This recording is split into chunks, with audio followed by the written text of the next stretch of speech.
Good afternoon. এখন বেলা 4:01। উদ্দেশ্য Delhi. 31শে October ক্লোজিংয়ের চাপ রয়েছে, কিন্তু তবুও 1 তারিখ এবং 2 তারিখ মিটিং রয়েছে দিল্লি অফিসে, গুরগাঁও অফিসে। তাই বেরিয়ে পড়া। 5:45-এ ফ্লাইট রয়েছে, লেকিন সামহাও এয়ার ট্রাফিকের জন্য ডিলে হয়েছে। 6:25 পৌঁছচ্ছি খানিকক্ষণের মধ্যেই এয়ারপোর্টে, তারপর 2 দিন দিল্লিতে। অনেকদিন ধরেই ভাবছিলাম একটা ডেলি ব্লগ শুরু করব, একটা সিভিল ইঞ্জিনিয়ারের লাইফ একটা ডিফারেন্ট এজে কেমন চলে সেটা ক্যাপচার করা। এটা একটা অনেক দিনের শখ ছিল। আজ 31শে অক্টোবর থেকে সেই কাজটা শুরু করলাম। জানি না ডেলি আপডেট করতে পারবো কি না, বাট চেষ্টা থাকবে। আর বর্তমানে কলকাতার বাসিন্দা হওয়া সত্ত্বেও আমি অফিসিয়াল কারণে থাকি রাঁচিতে। আর রাঁচি লালপুরে থাকা হয়, একাই থাকি। একটা অদ্ভুত লাইফ, ফোর্সড ব্যাচেলার। তাই লাইফটাকে এনজয় করছি। আর আশা করব আগামী দিনে আমার ডেলি লাইফের বিভিন্ন মুহূর্তগুলোকে তুলে ধরার, আপনাদের ফিডব্যাকগুলো নেওয়ার চেষ্টা করব। তো আজ থেকে শুরু করলাম এই ডেলি ব্লগ। আর আপনাদের ফিডব্যাক অবশ্যই দরকার, কারণ ভালো না খারাপ কিভাবে আরও এগোনো যেতে পারে সেগুলোর ফিডব্যাক আমরা নেব।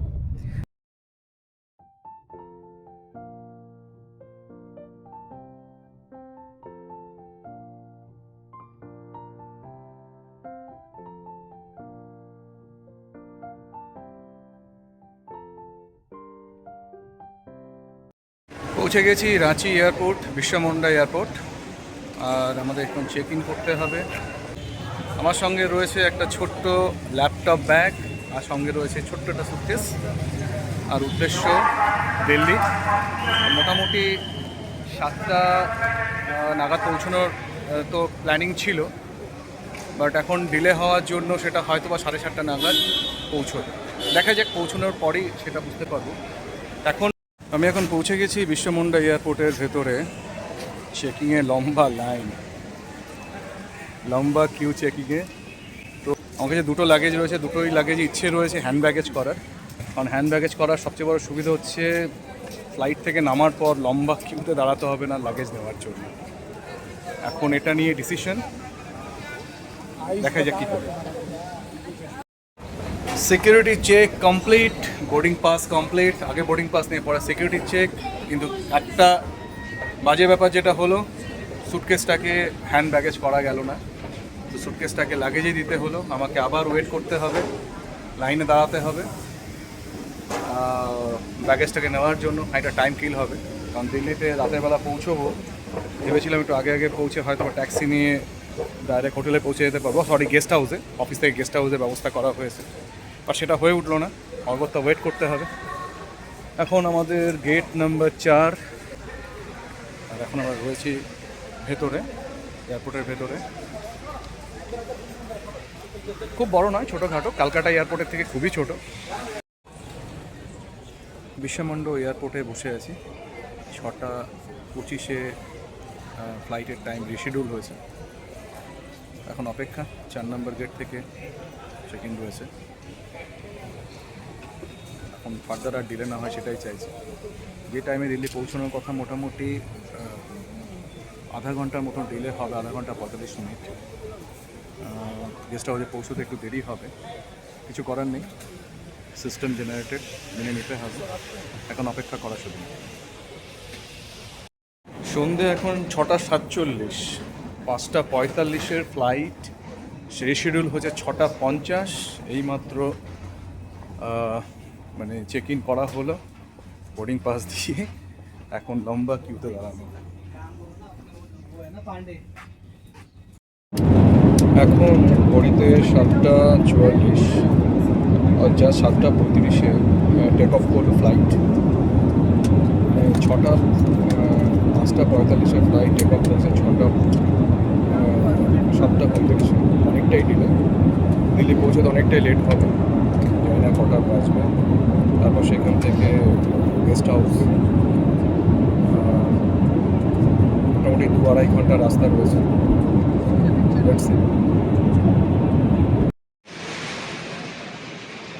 আমরা এখন পৌঁছে গেছি দিল্লি এয়ারপোর্ট, আর জাস্ট ফ্লাইট থেকে এখন নামা হচ্ছে।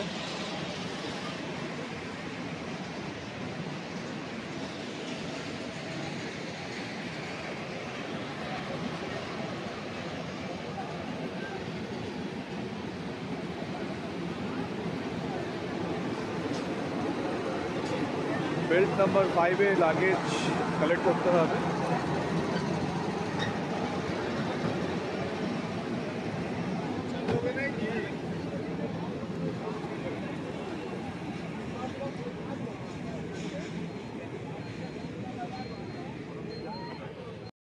রাত্রি এখন 9:33 আর পৌঁছলাম দিল্লি এয়ারপোর্ট।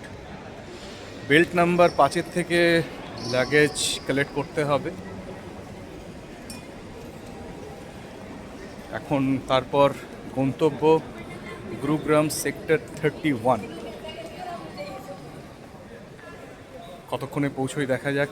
এখন মেইন গন্তব্য বেল্ট নাম্বার 5 লাগেজ কালেকশন। বেশ কিছু ভালো ভালো শোরুম রয়েছে এখানে।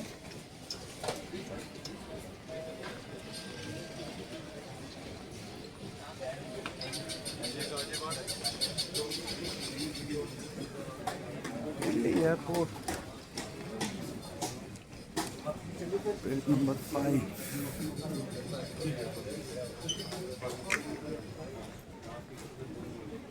Belt number 5।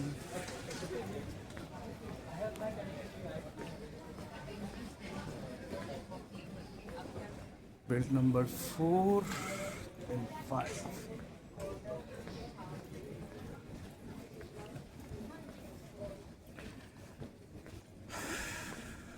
লাগেজ অলরেডি চলে এসছে, খুঁজতে হবে কোথায়।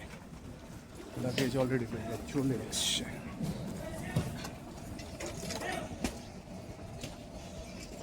বেল্ট নাম্বার 5-এ লাগেজ অলরেডি চলে এসছে, এখন খুঁজে বের করতে হবে।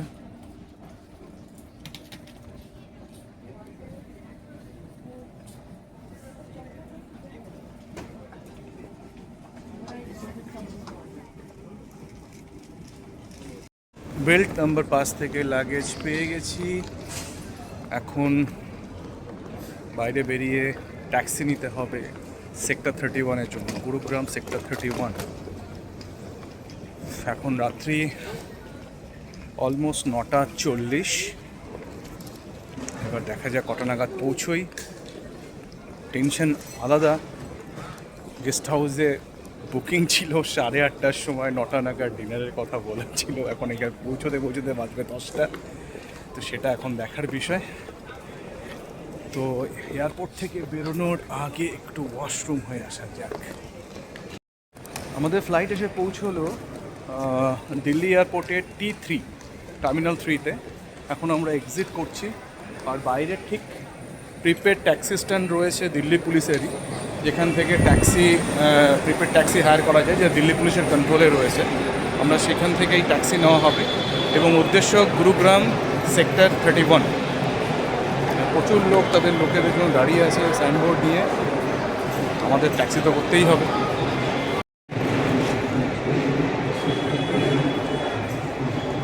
দিল্লি এয়ারপোর্ট থেকে বেরোনোর পর প্রিপেড ট্যাক্সি স্ট্যান্ডের দিকে। প্রিপেড ট্যাক্সি স্ট্যান্ড, আমরা এখান থেকে ট্যাক্সি নেওয়া হবে। জাস্ট দিল্লি এয়ারপোর্ট থেকে বেরোলাম। রাত্রি এখন 9:59, মানে অলমোস্ট 10টা। এখানে সিস্টেমটা বেশ সুন্দর। দিল্লি পুলিশের আন্ডারে, ট্রাফিক পুলিশের আন্ডারে প্রিপেড ট্যাক্সি রয়েছে। ড্রাইভার দাদা রয়েছেন এখানে। তো আমরা এখান থেকে সোজা সেক্টর 31, হাউস নাম্বার 94। আর আমরা যেতে যেতে খানিকটা দিল্লি শহরের রাস্তাকে এক্সপ্লোর করব। দিল্লি এয়ারপোর্ট টার্মিনাল 3 থেকে জাস্ট বেরোলাম। রাত্রি এখন 10টা আর আমাদের গন্তব্য এখন গুরুগ্রাম।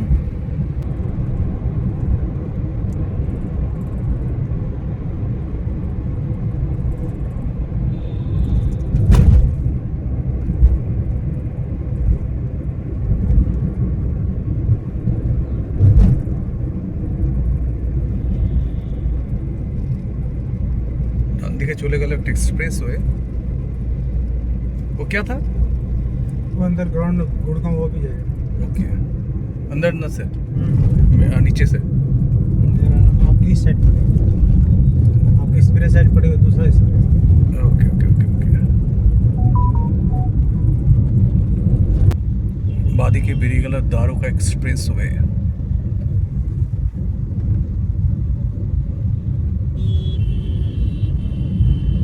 আর এটা যেটা আমি যাচ্ছি national express way 4। Jaipur express. Jaipur express way, Gurugram Jaipur Delhi Mumbai express way.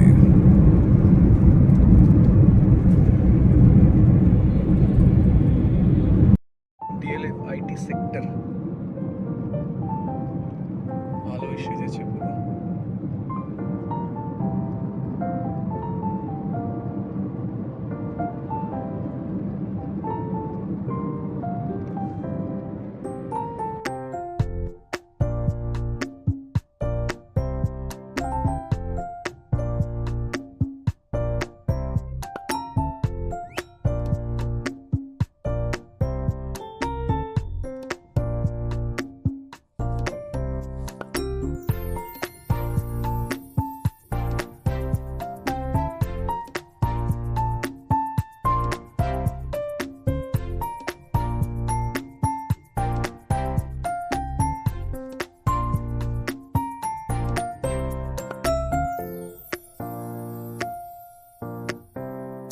আমরা গুরগাঁও এন্ট্রি করে গেছি। আর গুরগাঁও আইটি সেক্টর সব অফিসিয়াল এখানে অফিসগুলো এখানে রয়েছে। সেই বিল্ডিংগুলো চোখে পড়ছে আলোয় সজ্জিত।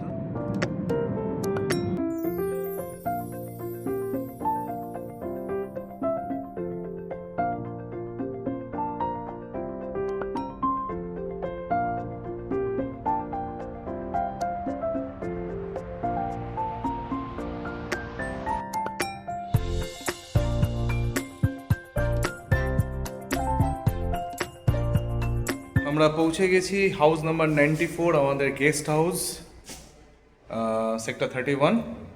আর এখন আছে ক্যাফেটেরিয়াতে, যেখানে অলরেডি ডিনার লাগানো রয়েছে। ডিনারে কি মেনু রয়েছে দেখা যাক। বন্ধু আমাদের জন্য এখানে ওয়েট করছে। তো আপ ইসকা বাঙালি? আরে আরে, এই তো লটারি পেয়ে গেলাম। এখানে গুরুগ্রামে এসে বাঙালি বন্ধু পেয়ে গেলাম। কি নাম তোমার? অমর মন্ডল। অমর মন্ডল আমাদের গেস্ট হাউসের দায়িত্বে রয়েছে। গেস্ট হাউসের তুমি কি কিচেনের দায়িত্বে রয়েছে? এখানে না, হাউসকিপিং। হাউসকিপিং এর জন্য দায়িত্ব আছে। দারুণ, এটা সারপ্রাইজ হয়ে গেল। আর আরেকজন বাঙালি আছে। এখানে 4 জন আছে বাঙালি। আমরা এখানে 2 জন বাঙালি, আর একজন বাঙালি আছে। আচ্ছা, বাঙালি আছে এখানে, আরো 2 ছেলে বাঙালি আছে। ওকে, ভেরি গুড ভেরি গুড। চলো দেখা যাক আমাদের আজকে ডিনারে কি রয়েছে। রাত্রি এখন মোটামুটি 11:15। আর আমরা পৌঁছে গেছি আমাদের ডাইনিং হলে। ডিনার রেডি করে রাখা রয়েছে। বা ডিনার কি মেনু রয়েছে সেটা দেখবো একবার, তারপর খেয়ে টেস্টও শেয়ার করবো। তা আজকে এখন রাত্রি 11:15 সময়েও আমাদের শো ইজ গোয়িং অন। আমাদের খাবার রেডি করা ছিল রাতের ডিনার, তার থেকে আমি একটা ডিনার তুলে নিয়ে এসেছি এবং সেই ডিনারে কি রয়েছে একবার দেখা যাক। আরে বাস, বেশ ভালোই মেনু রয়েছে। রাইস, রুটি, একটা ডাল, স্যালাড, ফুলকপির একটা তরকারি, ভেন্ডির একটা তরকারি এবং সেমই। এক্সেলেন্ট। চলো, আরও একজন বাঙালির খোঁজ পেয়ে গেছি। এই ভাইও বাঙালি। একটা হ্যাঁ, একটা হলেই হবে। Thank you. চলো এখন ডিনার করার পালা। দেখা যাক ডিনারের টেস্ট কেমন।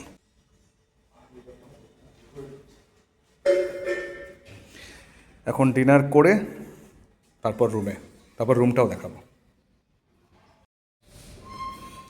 ডিনারের মেনু রয়েছে আজকে রুটি, ভেন্ডির তরকারি, ফুলকপি, সবজি, স্যালাড, ডাল। অসাধারণ টেস্ট সবজির। এবং রাইসটা এখনও টেস্ট করিনি, আদার্স টেস্ট করিনি এখনও।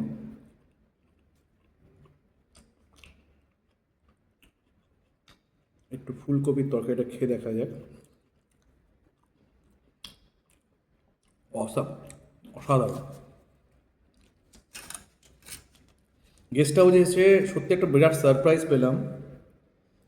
দুটো বাঙালি ছেলের সঙ্গে দেখা হয়ে গেল যারা এখানকার হাউসকিপিংয়ে রয়েছে। দুটো ছেলেই বাঙালি। আমার রেকর্ডিং করা দেখে আমার সঙ্গে কথা বলতে এলো। তার মধ্যে একটা ছেলের বাড়ি মছলন্দপুর, আমার বাড়ি থেকে জাস্ট একটা স্টেশন পরে।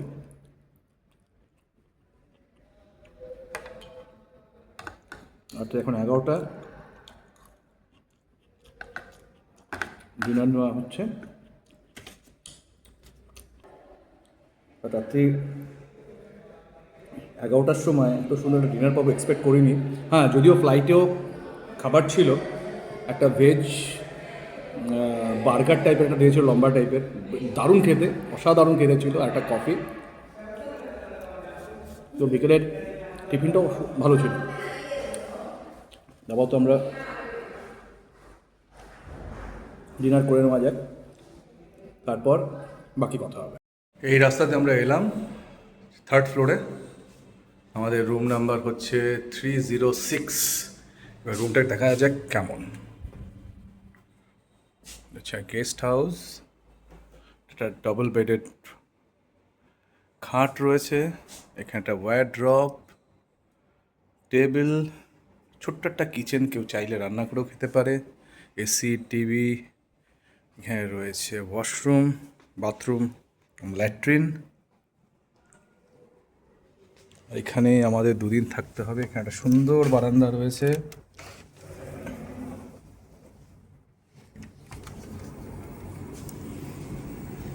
এখানে রয়েছে দারুণ একটা বারান্দা।